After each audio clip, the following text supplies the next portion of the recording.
Hello everyone, welcome back. Let's talk about the best way to name your token. Actually, we don't have a specific way you have to follow to create your token name. But the good name should come from your team, not only alone. So don't think alone. You have to sit with your team and find the best component specific token name and structure can fit with your project, understandable for your team. And you have to think also for the future. Maybe some new designers or developers join the team. So the names here should make sense. So let's take a look for this example. We have two names here for the card heading font size, but one company called it card heading font size and the other one called it card heading font size default. What did this mean? This means this company inside their component library items, they have more than one font size for the specific heading for the specific card. So that's why they added default in the naming. But if you don't have, it's not necessary to do. This is a real component specific token names from different companies. You can see here the structure is totally different. So for example, this company is starting from the button and end with background.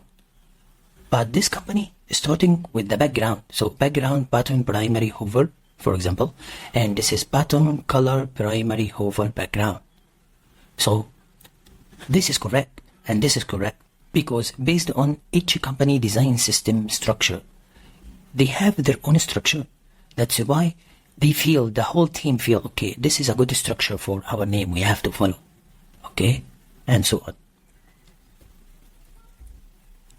Let's try to do very small activity, simple, just to make your brain thinking. Okay, so we need to make up a story for a button background color. What does this mean? So I have a button. I need to have a component specific token for my button background color. So this is a simple format just for you. I just need your brain to think. So I need a background color for a button.